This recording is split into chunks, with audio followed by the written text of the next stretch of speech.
Everyone, very very good evening आप सभी को। मैं प्रियल आपका बहुत बहुत स्वागत करती हूँ आपके अपने इस चैनल पे प्रियल मैम रीजनिंग के अंदर। तो कैसे हैं आप सभी लोग? और जल्दी ये सभी लोग क्लास को एक बार फटाफट से शेयर कर दीजिए। उसके बाद हम आज के सेशन को शुरुआत करेंगे और आज का सेशन आप लोगों के लिए बहुत ही खास होने वाला है। ऐसे दमदार क्वेश्चंस आपके सामने आने वाले हैं कि बस आज आप देखेंगे कि सवाल का लेवल क्या हो सकता है। तो जल्दी से सभी लोग एक बार क्लास को शेयर कर दीजिए और फिर थोड़ी सी देर के बाद मैं आप लोगों को एक बहुत ही बड़ी गुड न्यूज भी देने वाली हूँ। शायद कुछ बच्चों ने वो गुड न्यूज देख ली होगी पर मैक्सिमम बच्चों को नहीं पता है।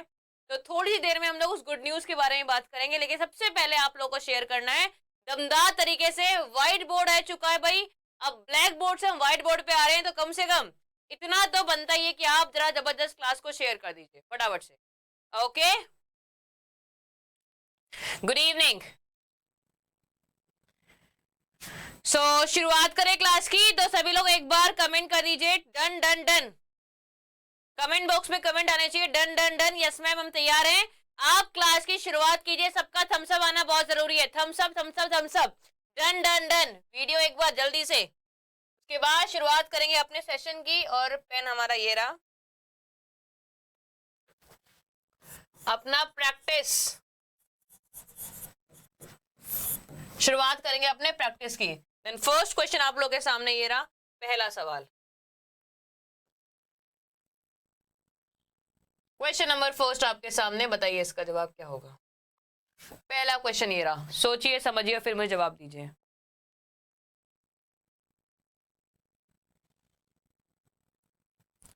एक सेकेंड। वीडियो प्रॉपर है, कोई दिक्कत नहीं है?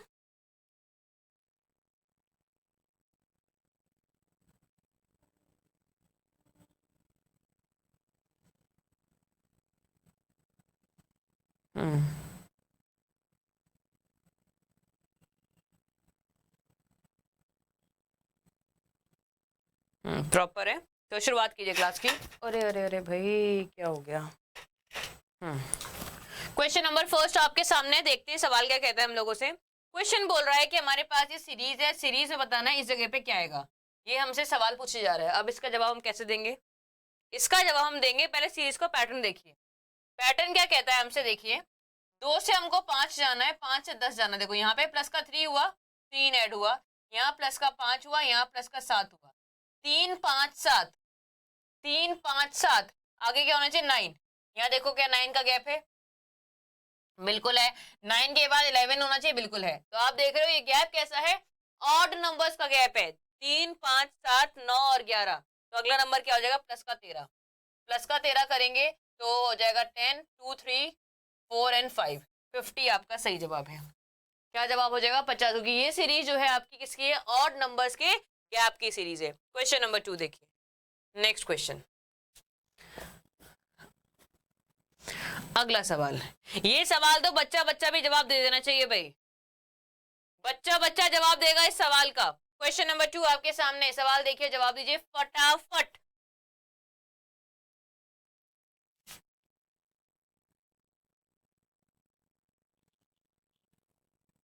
सारा लेवल यहां मिलेगा आप लोगों को। अब लेवल की टेंशन मत लीजिए। अगर आप लेवल देखोगे ना तो कभी पेपर अटेम्प्ट कर ही नहीं पाओगे, सिलेक्शन नहीं ले पाओगे। लेवल मत देखिए, क्वेश्चन को अटेम्प्ट कीजिए। आप क्वेश्चन का लेवल चेक नहीं करेंगे, क्वेश्चन आपका लेवल चेक करेगा, याद रखिएगा हमेशा।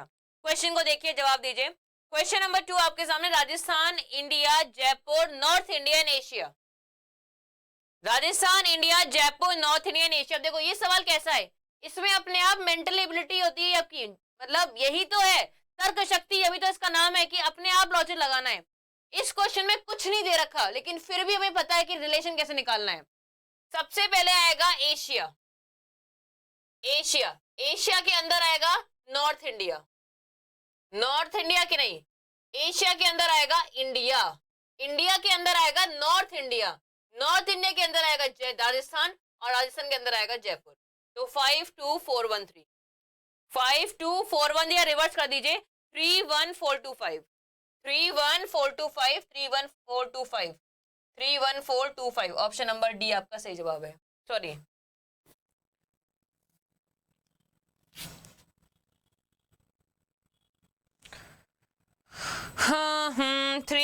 31425, हाँ यही आएगा, option number D. Option number D आपका सही जवाब है। सी कैसे आएगा, देखो 31245 है, यहाँ पे 31425 है, ऑप्शन नंबर डी रहेगा। सबका गलत है, सबका गलत है, सब मुर्गा बन जाइए।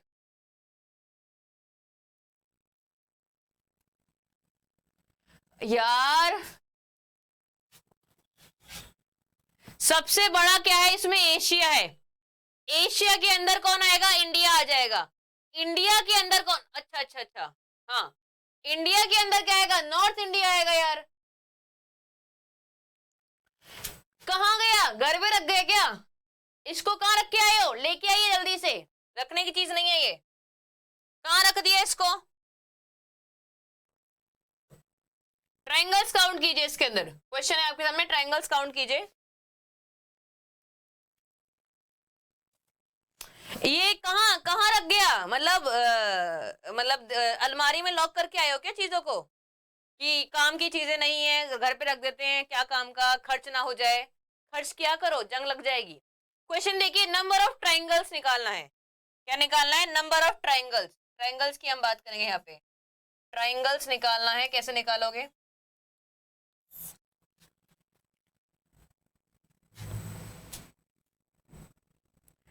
आप जो मुर्गा बनने लायक भी नहीं रह गए, कछुआ बन जाइए जल्दी से।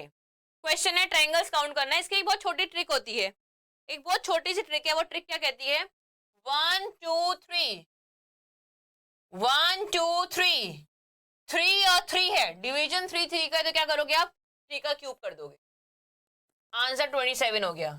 ये इसकी एक ट्रिक होती है। जिनका जवाब 12 है, मुझे लगता है उनको ट्रिक नहीं आती है इस चीज की। इसकी एक ट्रिक होती है, याद कर लीजिए। जब भी ये फिगर कैसी, कुछ ऐसी फिगर है, देखो ये फिगर कुछ ऐसी, यहाँ पे 2 पॉइंट्स और यहाँ पे 2 पॉइंट्स, किसी भी 2 कोनों से 2 लाइंस निकल रही होंगी, एक इस कोने से लाइन निकल रही है और इस कोने से लाइन है, देखो 2 लाइन ये रही और 2 लाइन ये रही, है ना। जब भी कभी ऐसी कोई फिगर आती है तो आपका जवाब क्या होता है, 1 2 3 एंड 1 2 3, 3 का क्यूब करते हैं, आंसर 27 आता है। शायद कुछ बच्चों को ये ट्रिक नहीं आती है, तो आपको ये ट्रिक सीखनी है। सीखोगे कहां से, फिगर काउंटिंग के टॉपिक से देखोगे, आपको ये ट्रिक मिल जाएगी वहां पे, ठीक है। तो भूलना मत, इस ट्रिक को देखना। क्वेश्चन नंबर नेक्स्ट देखिए, अगला सवाल है, अगला क्वेश्चन देखो, बताओ इसका जवाब।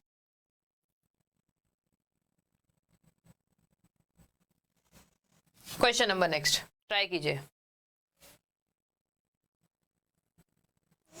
क्वेश्चन नंबर नेक्स्ट आपके सामने, बताइए इसका जवाब क्या होगा।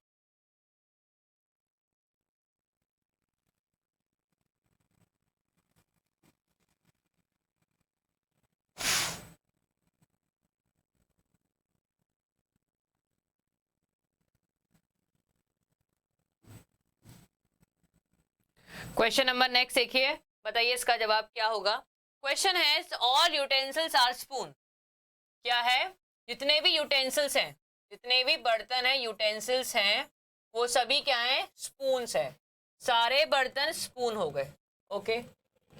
ऑल बाउल्स आर स्पून, जितने भी बाउल्स हैं, सारे बाउल्स स्पून है। अब देखो, बाउल्स के पास 2 ऑप्शन है, बाउल्स के पास 2 ऑप्शन है, कैसे, या तो देखो क्या बोला हुआ है, सारे बाउल स्पून है, यानी कि बाउल्स या तो यहां आएगा, ये बाउल हो जाएगा, या फिर बाउल आ सकता है यहाँ पे, इसमें लगा दो, या फिर बाउल आएगा यहाँ पे।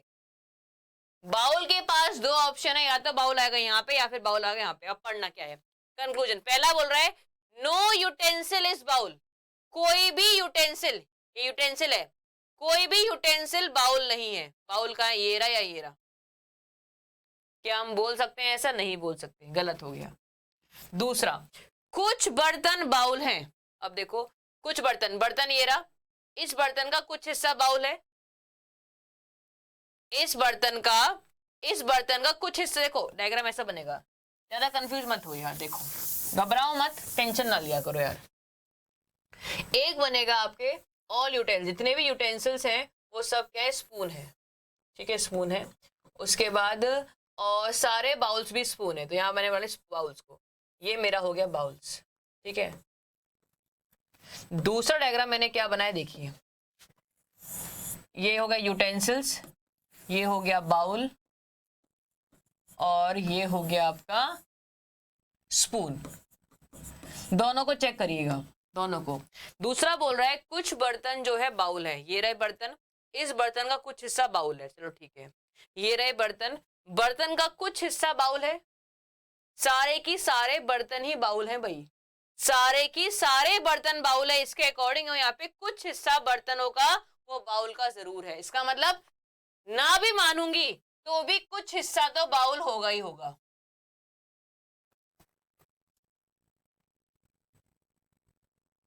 ठीक है। दूसरा है कोई भी स्पून यूटेंसिल नहीं है। अब देखो ये तो हो सकता नहीं है, ये रहा स्पून, ये रहा यूटेंसिल, कुछ ना कुछ तो होना ही है हिस्सा। ये रहा स्पून, ये रहा यूटेंसिल्स, इसमें भी कुछ ना कुछ हिस्सा होगा, तो ये वाला गलत हो गया। तो आंसर क्या होता है? ऑप्शन नंबर बी आपका सही जवाब है। नन फॉलो जिनका आ रहा है वो जरा सोचिए, इसलिए मैंने आपको 2 डायग्राम बनाए और सोचने मजबूर कर दिया। ऐसा नहीं होगा, नन फॉलो कभी नहीं हो सकता, इसके अंदर बी फॉलो होगा। इसके अलावा अगर मैं 50-100 से करूं, दूसरा ऑप्शन है मेरे पास 50-100, देखना कैसे करेंगे। ये भी ऑल है, ये भी ऑल है, ठीक है, कॉमन वाले पे 50 है भाई।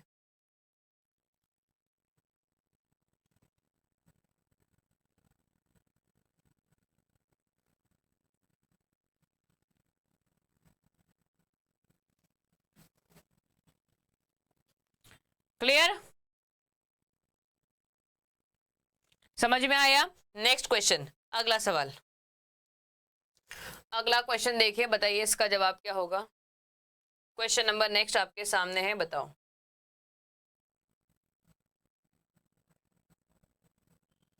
अगला क्वेश्चन,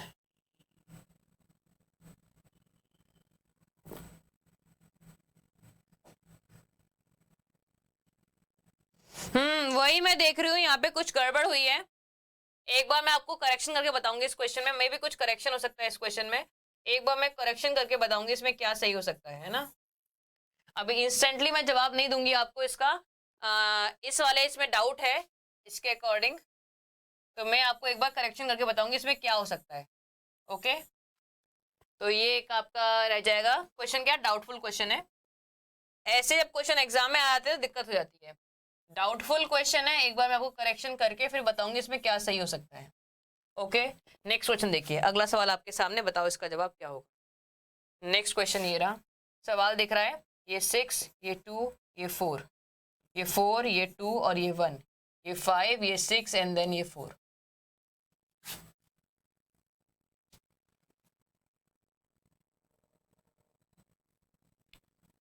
क्वेश्चन नंबर नेक्स्ट देखिए, सवाल आपके सामने है, आपके पास 3 फिगर्स बनी हुई है, इन तीनों फिगर्स में से पता लगाना है आपको कि 5 के सामने क्या हो सकता है।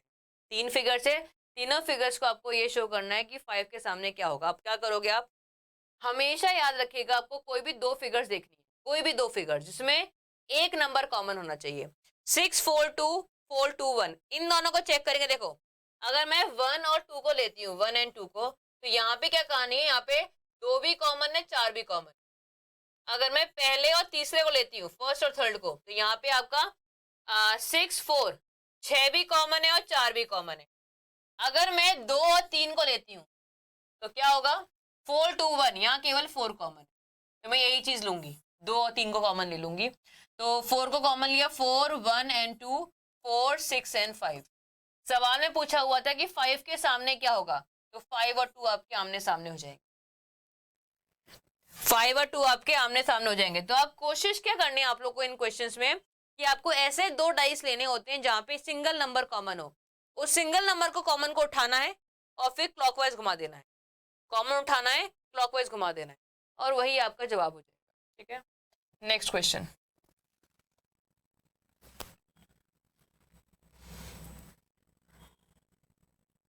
अगला सवाल देखिए, क्वेश्चन नंबर नेक्स्ट, बताइए इसका जवाब क्या होगा।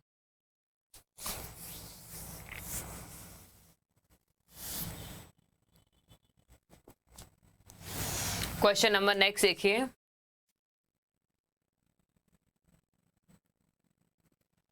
क्वेश्चन नंबर नेक्स्ट देखिए, बताइए इसका जवाब क्या होगा।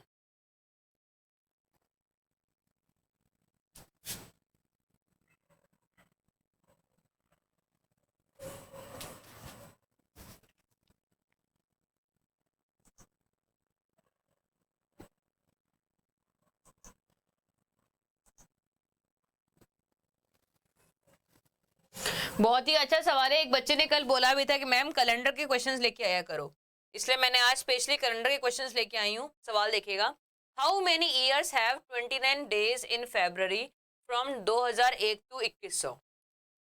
2001 से लेकर 2100 के बीच में क्या है, कितनी बार 29 फरवरी आएगा, ये आपको चेक करना है। कैसे करते हैं चेक? किसी को कोई आइडिया? चेक करने का तरीका बताइए। इन दोनों को माइनस कर ले, 2100 माइनस का 2001 कितना हो गया? 99 हो गया। अब 99 को आप डिवाइड कीजिए किससे? 4 से। 4 2 जा 8, 4 4 जा 16। हमें मतलब केवल इससे है, इससे मुझे कोई मतलब नहीं है। यहाँ पे मुझे केवल मतलब इससे है। How many years have 29 days in February from 2001 to 2100। यहाँ पे आएगा आपका आंसर 24। अब आपके पास ऑप्शन है 24 अवेलेबल भी है, और 24 को आप टिक भी लगा सकते हैं। मैं जानती थी ऐसे ही होना सकती है, ऐसे ही हो सकता है। अब देखो, एक चीज मैं बताऊंगी आप लोगों को। मैं बोलूं कि 1 से लेकर 10 तक कितनी काउंटिंग्स हुई, 1 से लेकर 10 तक कितनी काउंटिंग्स हुई, कोई बताएगा मुझे? 1 से लेकर 10 तक में कितनी काउंटिंग्स होती हैं, कितने नंबर्स आएंगे? 1 से लेकर 10 तक कितने नंबर्स आएंगे? तो आप बोलोगे कि 10 माइनस का 1 इज इक्वल टू 9। 9 नंबर्स आने चाहिए, पर ऐसे तो है नहीं। 1 से लेकर 10 तक कितने नंबर्स हैं? टोटल 10 नंबर्स है। तो ऐसा करने पे क्या होता है, ऐसा करने माइनस करने पे लास्ट वाला नंबर काउंट नहीं होता। समझना मेरी बात को। मैंने बोला 1 से लेकर 10 तक कितने नंबर्स हैं, आप माइनस करोगे 10 माइनस का 1 9 आएगा, पर एक्चुअली में 9 नंबर्स नहीं है, टोटल 10 नंबर्स ही है। तो ऐसा माइनस करने पे क्या होता है, जो लास्ट जो नंबर होता है वो काउंट नहीं होता है। तो इसी केस में देखिए, मैंने निकाला 2001 से लेकर 2100 तक, वैल्यूज निकल गई, लेकिन इसमें ये वाली वैल्यू काउंट नहीं होती। अब चेक आपको ये करना है कि लास्ट वाला साल 2100 आपका लीप ईयर है या नहीं है। समझना, 2100 आपका लीप ईयर है या नहीं है, ये आपको चेक करना पड़ेगा। कैसे करोगे? 2100 को आप डिवाइड करोगे किससे? 400 से डिवाइड करोगे। डिवाइड करने पे रिमाइंडर 0 नहीं आ रहा, इसका मतलब ये वाला ईयर लीप ईयर नहीं है, तो आंसर 24 ही हो जाएगा। मेरी बात को समझे या नहीं समझे, मुझे जरा बताइएगा।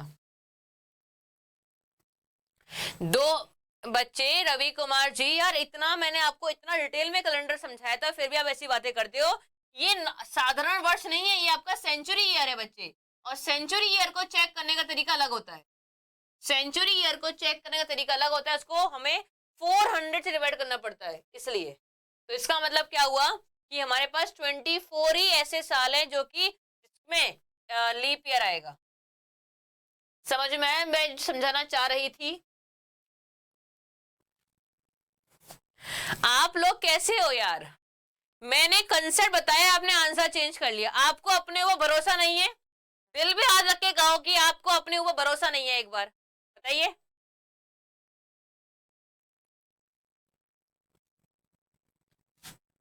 मतलब आप लोगों को मैंने हल्का से दिमाग में डाउट क्रिएट करने की कोशिश करी और आप तो बहक गए। दिल को मजबूत रखो यार अपने। ऐसा भी कौन सा भाई, दिल को मजबूत रखिए अपने दिल को। ऐसी बात कैसे काम चलेगा बताओ? आपको कोई डराएगा और आप डर जाओगे? इतने डरपोक हो? याद रखिएगा, कंसेप्ट स्ट्रांग होना चाहिए, बस एक बात याद रखना, बस और कुछ नहीं। क्वेश्चन नंबर नेक्स्ट देखिए, बताइए इसका जवाब क्या होगा। कंसेप्ट स्ट्रांग होगा तो सवाल कैसा भी आ जाए, घबराने का नहीं है भाई। Question number next question number next आपके सामने सवाल देखिए और जवाब बताइए इसका। इसलिए मैं बोलती हूँ आपको, इसलिए मैं इतना फोकस करती हूँ, कंसेप्ट पे ध्यान दो। कंसेप्ट अगर स्ट्रांग होगा आपका हर एक पॉइंट पे, तो कभी भी आप धोखा नहीं खाने वाले क्वेश्चन के अंदर, चाहे क्वेश्चन कितना भी घूम के आ जाए।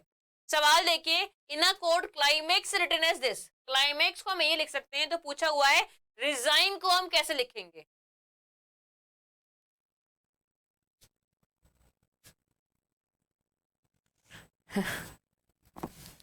देखो, देख रहे हो सवाल में क्लाइमेक्स और इसमें रिलेशन देखिए। पहली बात क्या है, ये 3 होता है, 3 लिखा है, फिर ये 12 है, फिर 9 है, फिर 13 है, फिर 1 है, फिर 24 है। सवाल कितना आसान सा है, केवल सीक्वेंस नंबर लिखा हुआ है। तो डिजाइन में क्या हो जाएगा, 18, 18 के बाद 5, 5 के बाद 19, फिर 9, फिर 7 और देन 14। 18, 5, 19, 9, 7 और 14। ओके, तो ऑप्शन नंबर ए आपका सही जवाब है। Option number A clear answer. Next question. Question number next देखो, इस सवाल को देखिए। सवाल काफी अच्छा क्वेश्चन है, दिख रहा है आपको? देखो, क्वेश्चन बड़ा मस्त है। सवाल को समझना, पहले तो इसमें करना क्या है। आधे बच्चों को समझ में ये नहीं आएगा इस सवाल में करना क्या है। बताइए, क्वेश्चन आपके सामने है, ट्राई करो।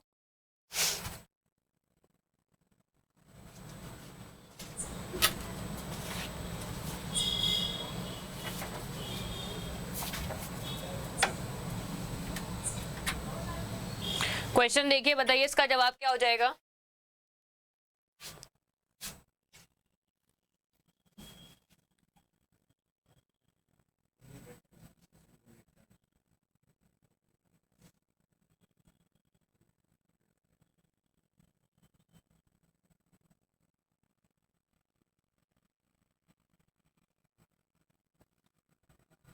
देखो, ये क्वेश्चन क्या है, पेपर फोल्डिंग का सवाल है। अगर आप समझ गए तो आप बहुत, मतलब ये मान लीजिएगा आपको एटलीस्ट टॉपिक तो याद है, और जो नहीं समझे वो मान लीजिएगा आपको टॉपिक तक की ज्ञान नहीं है, तो आप पेपर क्या देने जाओगे।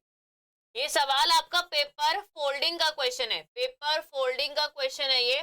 सवाल क्या बोलता है इसके अंदर, डायग्राम से ही क्लियर हो जाता है क्वेश्चन क्या है, कि अगर मैं इसको, हुआ क्या, ये पेपर था, इस पेपर को मैंने इसके ऊपर रख दिया, अगर इस पेपर को मैं इसके ऊपर रख दूंगी तो क्या डिजाइन दिखेगी मुझे लेफ्ट साइड पे, वो आपको बताना था केवल। कैसे करेंगे, ओवरलैप कीजिए। ये तो बनेगा, ये बनेगा, चांद तो बनने वाला है, चांद बनेगा, सितारा ही बनेगा, चांद तारे दोनों बनने वाले हैं। अब चांद तारे के अंदर क्या बनेगा, ये प्लस रहेगा, ये क्रॉस में नहीं रहेगा, गलत। ये लाइन भी नहीं रही, गलत। ये दोनों सही है।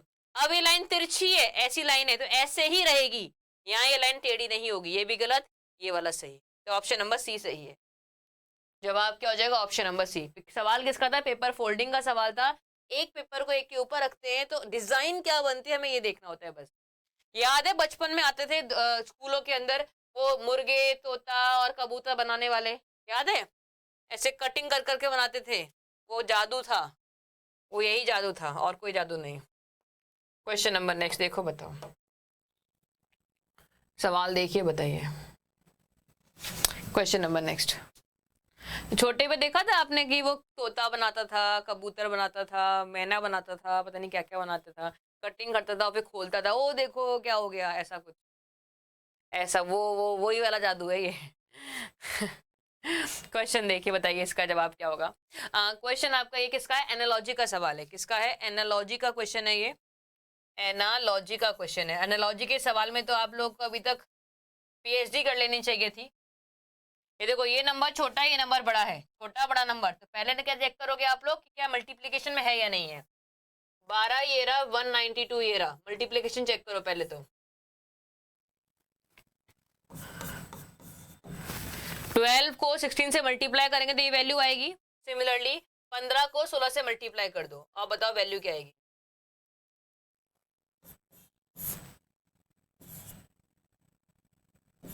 टू 240 ऑप्शन में अवेलेबल है, बिल्कुल सही है। मतलब यहाँ पे केवल 15 का 16 से मल्टीप्लाई हो रहा है और जवाब 240 आ रहा है। इसका मतलब क्या हुआ, जो काम यहाँ पे हो रहा था वही काम नीचे भी हो रहा है, कोई भी इफ एंड बट वाला कोई रूल ही नहीं काम करा। सिमिलर डिजिटल सम का यूज किया है आपने, देख लेते हैं। 9, 10, 11, अच्छा 12, चलो ठीक है। 5, 6 कैसे किया, अच्छा यहाँ पे 15 आना चाहिए था, 15 कैसे आ रहा है, 5, 4, 9, 10, 11, 5 और 4, 9, 4, 5, 6, 5, 6, 7। भाई आप तो गलत हो, जिसने डिजिटल सम का रूल लगाया है, डिजिटल सम का रूल काम नहीं कर रहा है। आप ऑप्शन चेक कर लीजिए, डिजिटल सम का रूल काम नहीं कर रहा है। यहाँ पे काम हो रहा है डिजिटल सम का, पर इस ऑप्शन में काम नहीं चल रहा, तो डिजिटल सम नहीं लगने वाला इसके अंदर। इसके अंदर क्या लगेगा, मल्टीप्लीकेशन का रूल ही लगने वाला है। ओके, एक क्वेश्चन में एक से ज्यादा लॉजिक लग सकते हैं, आपको देखना ये है कि ऑप्शन किससे मैच करता है। Okay, next question. ये लो भाई, अगला सवाल देखो, बताओ। क्वेश्चन नंबर नेक्स्ट आप लोगों के सामने, बताइए इसका जवाब क्या हो जाएगा। क्वेश्चन नंबर नेक्स्ट, फटाफट से सवाल देखिए, और सवाल को देखने के बाद आपके दिमाग में लॉजिक क्या आता है वो आपको ज्यादा जरूरी है जानना। 4 से 5 बार ट्राई करने के बाद आंसर निकालना नहीं होता है। क्वेश्चन देखने के बाद आपके मन में 2-3 लॉजिक्स क्रिएट होते हैं, उनमें से कौन सा वाला सही हो सकता है ना, वो आपका ज्यादा जरूरी जानना। क्वेश्चन देखिए, बताओ उसका जवाब क्या होगा।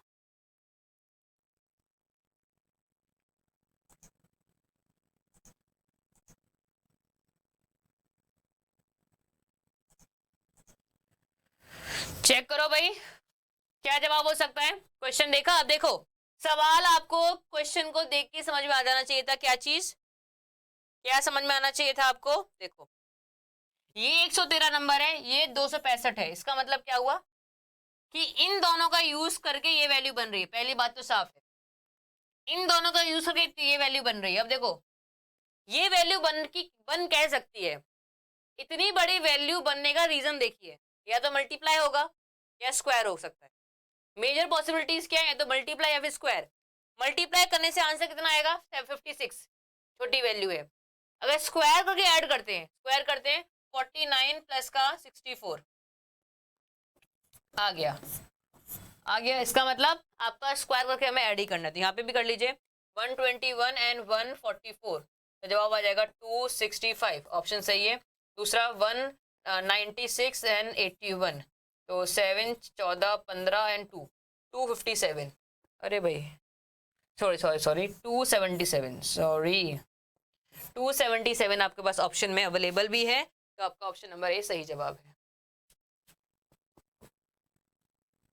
क्लियर है, समझ में आया लॉजिक या नहीं आया। नेक्स्ट क्वेश्चन देखिए, अगला सवाल देखना, आपके एग्जाम में एक सवाल ये भी आएगा, कोडेड ब्लड रिलेशन किसका है, कोडेड ब्लड रिलेशन का सवाल भी आएगा, देखिएगा आपके एग्जाम में इस बार।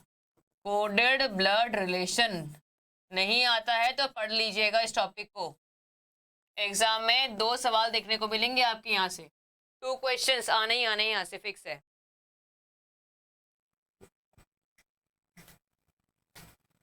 बताओ, क्वेश्चन आपके सामने है।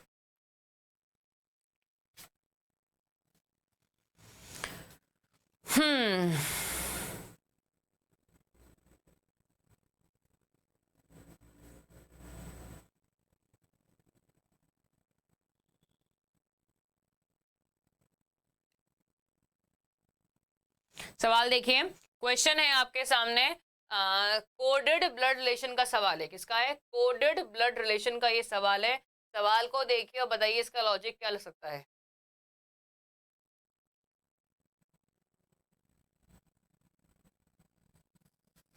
कैसे करेंगे इस क्वेश्चन को, यहाँ पे क्या है, डायरेक्टली आपको रिलेशन नहीं दिए गए हैं, रिलेशन को आपको बनाना पड़ेगा। यहाँ सिंबल्स दे रखे हैं, सिंबल से आपको रिलेशंस बनाने हैं, कैसे बनाओगे देखिए, u प्लस का c, u plus C multiply by Q, देखो ये बना नहीं रही, देखो क्या लिखा हुआ है।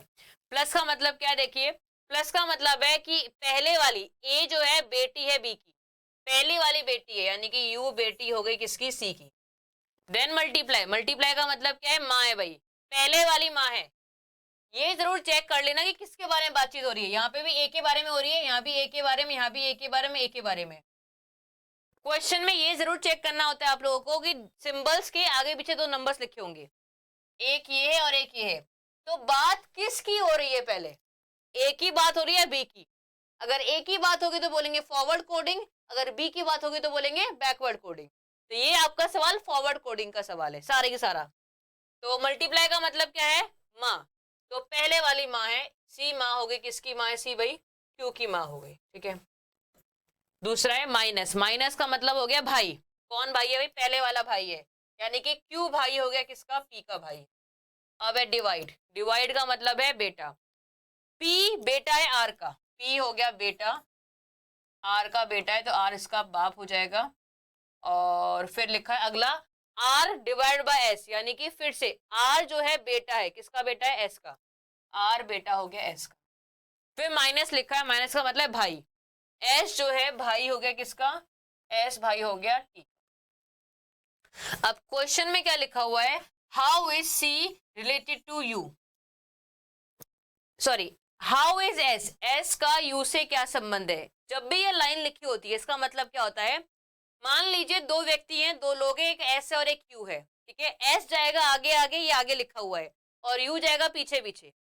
तो पीछे वाला आगे वाले को क्या आवाज लेके बुलाएगा, वही यहाँ पे रिलेशन निकालते हैं। क्योंकि लास्ट में क्या होता है बच्चे कि हम लोग पूरा क्वेश्चन सॉल्व कर लेते हैं, हमें ये समझ में नहीं आता कि यहाँ पे रिलेशन निकालना किसका है। तो एक सीधी सी बात याद रखिएगा, ये आगे रहेगा ये पीछे रहेगा, तो पीछे वाला आगे वाले को आवाज क्या कह के बुलाएगा? यानी कि यू ने अगर एस को आवाज लगाई, तो यू अगर एस को आवाज लगाएगा तो क्या बोलेगा?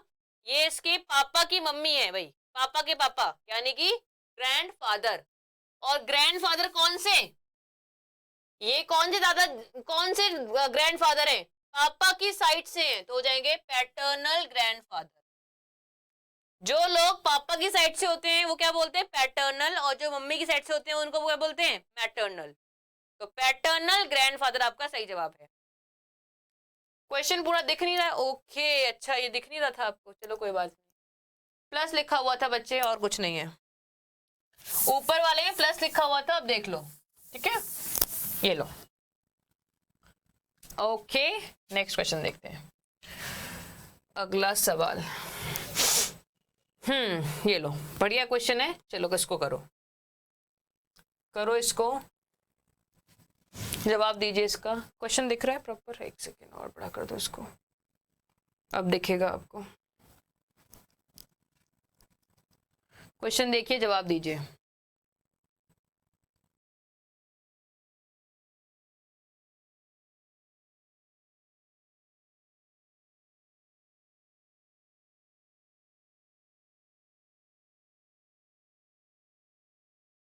भाई हिंदी वाले ध्यान दीजिए, मैं एक एक शब्द आपका हिंदी इंग्लिश दोनों में बोलती हूँ।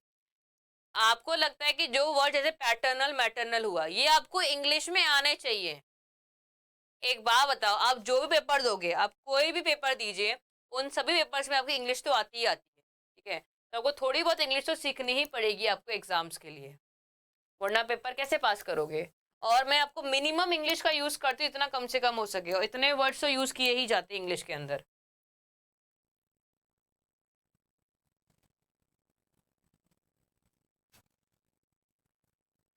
ओके, क्वेश्चन देखिए, सवाल है, स्टेटमेंट दिया हुआ है क्वेश्चन में, देखिएगा।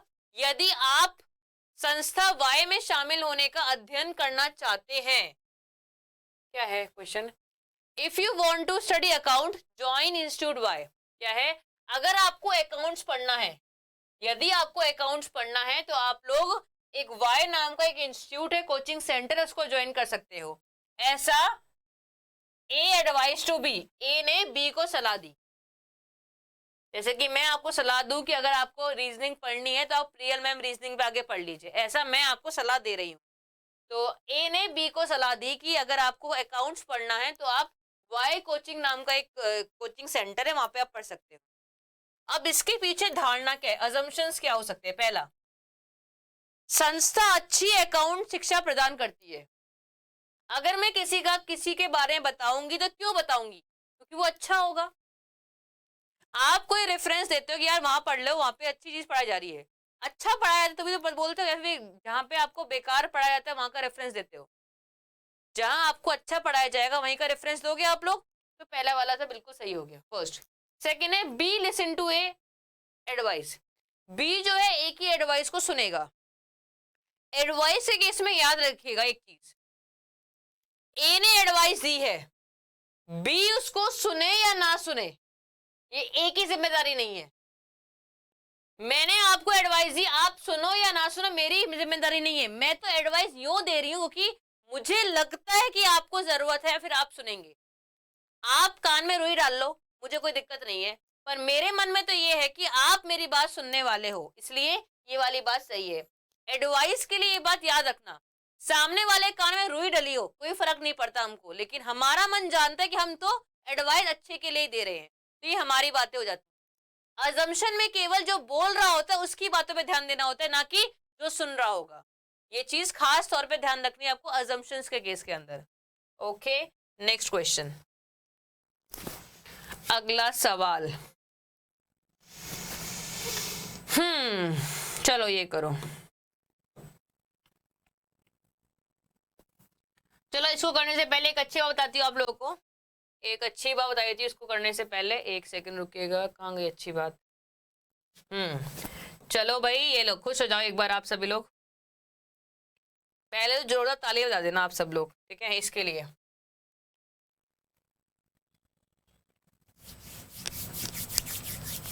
देख लिया? जिसने नहीं देखा है तो वो जरा एक बार गौर से आंखें खोल के जरा देख ले।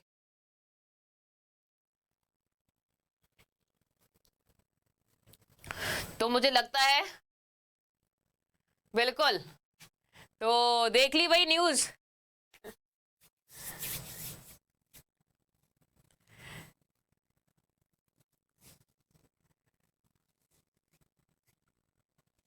भाई शेयर बनता है, इस बात पे तो शेयर बनता ही है। दिख नहीं रहा है, आंखें चेक करा लो अपनी अपनी। तो इस बात पे शेयर बनता है, एक बार सारे बच्चे शेयर कर दीजिएगा क्लास को जल्दी से। ऐसे मौके बार बार नहीं आते हैं, सालों में, 100 सालों में कभी एक आध बार ऐसा होता है। तो एक बार क्लास को शेयर जरूर कर दीजिएगा सभी लोग। इतनी बड़ी खुशखबरी आप सभी लोग के लिए, 12 घंटे की रीजनिंग मैराथन क्लास आ रही है इसी हफ्ते संडे को। तो सभी लोग तैयार हो जाइएगा, अभी सही तैयार होना शुरू हो जाइए। संडे को मैराथन क्लास है, हर एक बच्चा मुझे लाइव चाहिए, ये याद रखिएगा। बहुत बहुत बहुत आपने मिन्नतें की थी, उसके बाद एक क्लास आ रही है, तो इसलिए मुझे सारे बच्चे लाइव चाहिए संडे को। 12 घंटे, वो भी एक बच्चा 1 मिनट के लिए भी कुछ नहीं करेगा, एक्स्ट्रा रिचार्ज करवाना पड़ जाए, रिचार्ज करवा लेना एक्स्ट्रा। ओके, तो ये चीज ऐसे बार बार नहीं आएंगी। तो अब देखते हैं। ओके, अब क्वेश्चन देखिए, अब सवाल आपके लिए है। टाइमिंग अभी थंबनेल लग जाएगा, टाइमिंग बता दी जाएगी आपको, टाइमिंग की टेंशन मत लीजिए। क्वेश्चन नंबर देखिए, बताइए इसका जवाब। तो अगर आपकी मौज हो गई हो तो एक बार शेयर जरूर कर दीजिएगा सभी लोग, शेयर का बटन जरूर दबा दीजिएगा सबको। मैंने कहा जितने बच्चे यहाँ देख रहे हैं ना, हर एक बच्चा लाइव होना चाहिए, एक एक बच्चे को लाइव आना है। इसके अलावा आप हर एक बच्चा कम से कम 20-20 जगह शेयर करके आएगा, याद रखिएगा बात। क्वेश्चन देखिए, 7:46, 9:80, 6:36 एंड 4:15। क्वेश्चन है एनालॉजी का, आपका एनालॉजी बताइए।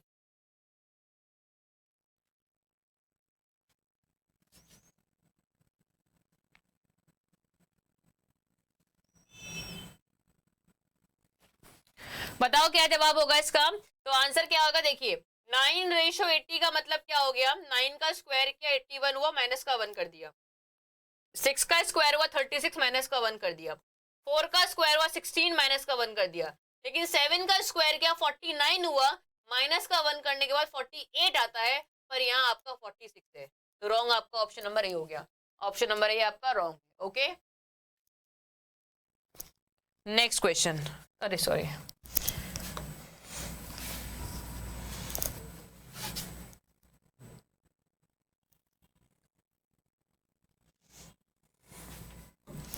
क्वेश्चन नंबर नेक्स्ट, बताइए इसका जवाब। एक सेकेंड,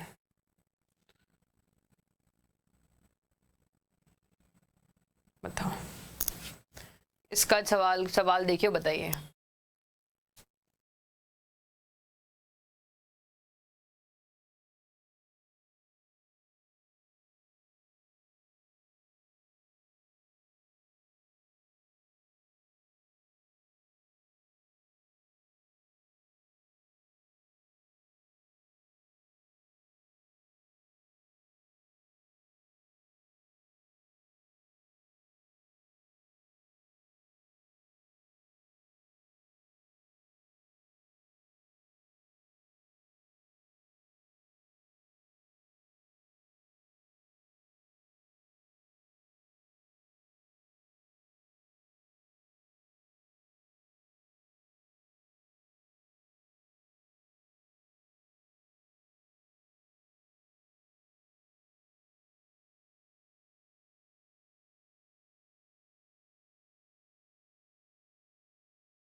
नहीं, सॉरी सॉरी सॉरी, आवाज नहीं आ रही।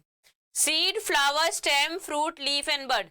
आपको बताना है फ्रूट के अपोजिट क्या हो जाएगा। कैसे पता लगाएंगे? याद है अपोजिट कैसे निकालते हैं? अपोजिट कैसे निकाला जाता है, किसी को याद है या नहीं है? कैसे निकालते हैं अपोजिट? अपोजिट निकालने के लिए आपको क्या करना होता है? क्या करना होता है? एक ट्रिक बताई थी मैंने आप लोगों को कि कोई भी एक कोना देख लो, कोई भी एक कोना, चाहे ये वाला कोना देख लो, चाहे ये कोना देख लो, चाहे ये कोना देखो, चाहे ये कोना या फिर ये कोना, कोई भी एक कोना देख लो। उस कोने में क्या करो, उस ब्लॉक से स्टार्ट करो, फिर एक ब्लॉक छोड़ के जो नंबर होगा वही उसका अपोजिट हो जाएगा। जैसे देखो, इसको इसको लेती हूँ मैं, इसके सामने क्या ये है, इसके बाद यहाँ पे खाली है, इसके सामने ये खाली वाला होता है ना, फिर यहाँ पर कुछ है ही नहीं, तो ये नहीं लेंगे हम। इसको लेती मैं, इसके सामने क्या है, ये रखा हुआ है, ये होगा नहीं, ये हो सकता है। इसके सामने क्या है, इसके बगल में क्या है, ये है, इसके सामने तो होगा नहीं, इसके नेक्स्ट वाला इधर, इधर कुछ रखा हुआ नहीं है, इधर से भी स्टार्ट नहीं करेंगे। यहाँ देखते हैं, ये और दोनों आमने सामने हो जाएंगे, स्टेम एंड लीफ हो गए आमने सामने। अब देखो, अब मेरे पास ऑप्शन क्या है, मैं मान लेती हूँ फ्रूट को लेती हूँ, फ्रूट को, फ्रूट के सामने क्या होगा पता लगाते हैं। फ्रूट के बगल में है ये, फ्रूट के बगल में है ये, फ्रूट के बगल में है, फ्रूट के बगल में ये है, तो फ्रूट और सीड हो गए आमने सामने। देखो, फ्रूट और सीड आपके आमने सामने हो गए, स्टेम और लीफ आपके आमने सामने हो गए, और फ्लावर और बर्ड आपके आमने सामने हो गए। तो पूछा हुआ है फ्रूट के अपोजिट क्या होगा, फ्रूट के अपोजिट क्या होगा, तो आंसर हो गया आपका सीड। फ्रूट के अपोजिट सीड हो जाएगा। फ्लावर बोल रहे हो यार, मुर्गा बन जाइए। फ्रूट के सामने फ्लावर कैसे हो सकता है बच्चे, सोचिए। फ्रूट का एक कोना फ्लावर को टच कर रहा है। एक बात बताओ, अपने घर की दीवार देखो, जहां बैठे हो सामने दीवार जो रखी है वो देखो, खड़ी है जो, क्या आपकी जिस दीवार के पास आप बैठे हो और आपके सामने वाली दीवार क्या टच हो रही है एक दूसरे से? कैसे भी, कहीं से भी, किसी भी कोने से नहीं होगी ना। अगर उसको टच ही होना होता दीवार को तो बगल में होती ना, वो सामने नहीं होती। जो चीज सामने होती है वो एक दूसरे को टच नहीं करती है, दूर दूर रहती है, वो बगल वाली दीवार टच करती है। अब देखो, ये फ्रूट देखो, फ्रूट की जो बाउंड्री है, इसको भी टच कर रही है, इसको भी टच कर रही है, इसको भी टच कर रही है, इसको भी टच कर रही है, लेकिन फ्रूट की बाउंड्री सीड को टच नहीं कर रही है, सीड को छू नहीं रही है, इसका मतलब सीड उसके सामने होगा। कॉमन सेंस बच्चे, कॉमन सेंस। नेक्स्ट क्वेश्चन पे चले, चलो बताओ, इसका जवाब दे दो अब जल्दी से। ये बहुत कॉमन क्वेश्चन है, ये ऐसा कोई एग्जाम बच्चा नहीं होगा जहां पे ये क्वेश्चन नहीं आया होगा। बहुत कॉमन क्वेश्चन है और लगातार एग्जाम में आता है ये क्वेश्चन, पता नहीं क्यों।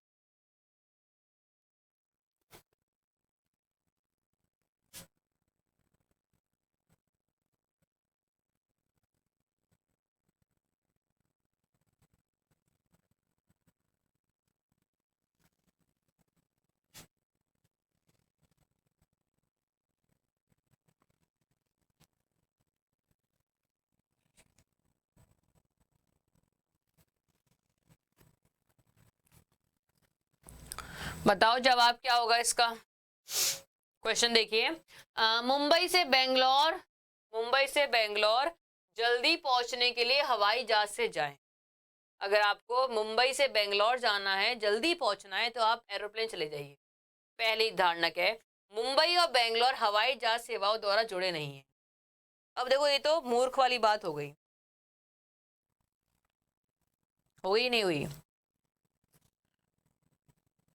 बताओ भाई, ये मूर्ख वाली बात हुई ना हुई, बताओ। मैं ऐसा बोलना चाह रही, बोलूं कि भाई अगर आपको यूपी से एमपी आना है तो आप शिप में आ जाइए। शिप में आने के लिए पहले वहां कोई नदी हो, कोई झरना, कोई कुछ तो हो पानी का साधन, तब तो नदी कभी, तब तो शिप से जाया जाएगा ना। तो ऐसी बेवकूफ वाली हरकतें कौन करेगा, कोई नहीं, नॉर्मल इंसान तो नहीं करता। अगर कोई इंसान बोल रहा है कि हवाई जहाज से चले जाओ, इसका मतलब क्या होता है कि वहां पे हवाई सेवाएं होंगी, तो ही कोई इंसान बोल रहा है। तो पहला वाला ऑप्शन क्या है, ट्रू है। दूसरा, there is no other means of going from Mumbai to Bangalore. किसी और की बुराई हम क्यों करें, हमारा मकसद किसी और की बुराई नहीं करना है, खुद को अच्छा बनाना है, कोई और साधन नहीं है, ऐसा किसने बोला? हम कोई और चीज को निग्लेक्ट नहीं करते हैं, अपनी चीज की तारीफ कर सकते हैं पर दूसरे की बुराई नहीं करेंगे हम, ठीक है, ये गलत हो गया। हमेशा हर जगह फंडा ये काम करता है, दूसरे की बुराई नहीं करेंगे हम, केवल खुद को अच्छा बनाएंगे, ठीक है। आपको जल्दी जाना है, आप एरोप्लेन से जाइए, पर ये मत बोलिए कोई और सेवाएं नहीं है, बस भी चलती है, आप पैदल चले जाइए, साइकिल चले जाइए, स्कूटर चले जाइए, मर्जी आपकी है, आपका साधन, आपका समय, कैसे जाओ। नेक्स्ट क्वेश्चन देखो, नेक्स्ट क्वेश्चन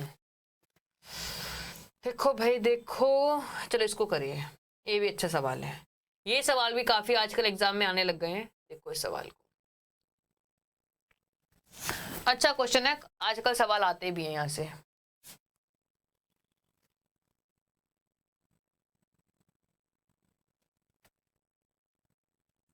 क्वेश्चन देखिए, बताइए आकृति में कितने घन है, इस फिगर में आपके पास कितने क्यूब से आपको ये पता लगाना है, इस फिगर में कितने क्यूब से, अब देखो, अरे अरे अरे अरे क्या हो गया,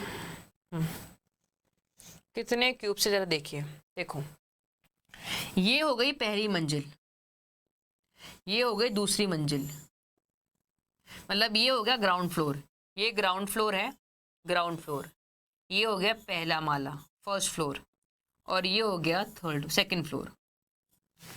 पहले माले पे क्या है, ये बॉक्स रखा हुआ है, ये बॉक्स रखा है और ये बॉक्स रखा है, ठीक है, 3 बॉक्स है।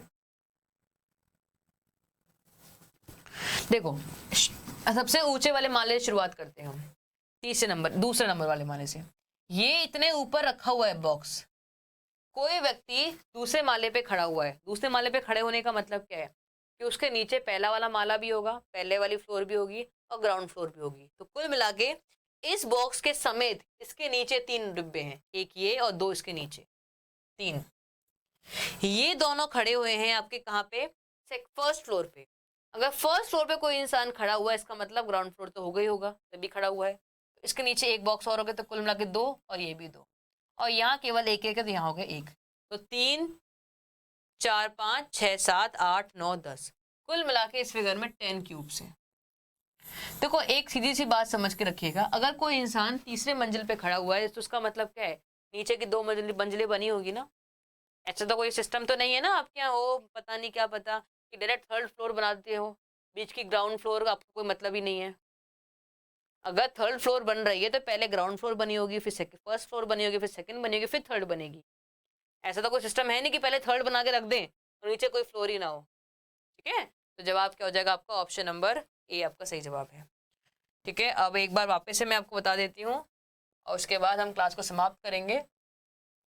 तो ये जो बैच है, आप ये जो क्लास है वो आप लोगों के लिए है, आपके फायदे के लिए है, आप मैक्सिमम यूटिलाइज कीजिए। एक बार मैं 12 घंटे क्लास ले चुकी हूँ और आपने उसका आउटपुट भी देखा हुआ है कि क्लास में मैंने किस तरीके से आपको पढ़ाया था, वो समय में वो मैंने व्हाइट बोर्ड पे पढ़ाया था वो क्लास को, अब मैं आपको डिजिटल बोर्ड पे बहुत ही बेहतरीन तरीके से, मतलब रीसेंट ट्रेंड, वो 1 साल पुरानी बात थी, अब 1 साल में जो चेंजेस आपके हुए हैं वो सारे चेंजेस को लेते हुए एक नई क्लास लेके आ रही हूँ 12 घंटे की, और इस क्लास को आपको यूटिलाइज करना है अपने स्कोर को इम्प्रूव करने के लिए। याद रखिएगा, एक बार में पूरी क्लास और पूरा सिलेबस सोच सकते हो आप लोग, तो ये आप लोगों के लिए, तो सभी लोग क्लास को शेयर जरूर कर दीजिएगा, हर एक बच्चा यहाँ पे अवेलेबल होना चाहिए, कोई मैं ये ना सुन लूँ आप लोगों के मुंह से कि मैम हमारे पास नेट नहीं है अभी हम थक गए, नहीं, ठीक है, मैं यहाँ रहूंगी, आप भी यहाँ रहने वाले हो, आप मुझे सपोर्ट करोगे, मैं आपको सपोर्ट करने वाली हूँ, तो ये इस क्लास में मुझे हर कोई अवेलेबल चाहिए, ठीक है। तो क्लास को यहीं पे ऑफ करेंगे, जो बच्चे पहली बार जुड़े हैं सब्सक्राइब कर लीजिएगा, जिससे कि आपके पास हर एक क्लास का नोटिफिकेशन आता रहे, शेयर कीजिएगा वीडियो को, और जिसने लाइक का बटन नहीं दबाया तो शर्म करके लाइक का बटन जरूर दबा दीजिएगा। Okay, bye bye, take care, मुलाकात होगी आपसे बाद में, बाय बाय, टेक केयर।